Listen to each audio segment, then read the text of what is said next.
Hey everyone, so in this video, I'm going to show you how to accept customer payments without a POS system. So this is going to be particularly useful for individuals. Let's say you're a physical vendor selling food or drinks on the side. With that being said, in order to actually accept customer payments without a POS system, we're going to use this app called Cash App. So Cash App is what I've been using for the past 7 years, and it's been absolutely phenomenal. It's this green and white icon here, but if you haven't signed up for Cash App just yet, you can use my link down below in order to sign up, and once you do, we'll both instantly get $5. So the way that I actually do this, guys, is I click on the Cash App icon, and then from here on the upper left hand side, click on the QR code icon, and then from here you would click on my code.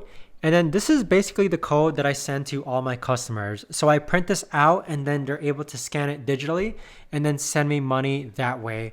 So using this QR code, it allows me to accept customer payments without needing to buy some sort of POS system.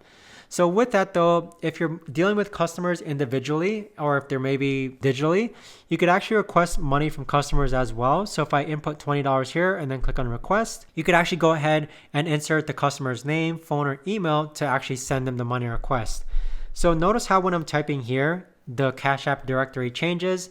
You would simply just find their name, tick the box, and then confirm, and then click on request on the upper right hand side. So Cash App, in my opinion, makes it very easy to accept customer payments without a POS system. This is what I've been using for years now, and it's absolutely phenomenal. I wish more people were able to find out about this. But yeah, let me know down below in the comments how you guys are accepting customer payments right now. I would love to know. And again, if you haven't signed up for Cash App just yet, you can use my link down below in order to sign up. And once you do, we'll both each get $5. But thanks so much for watching, everyone, and I'll see you guys all in the next video.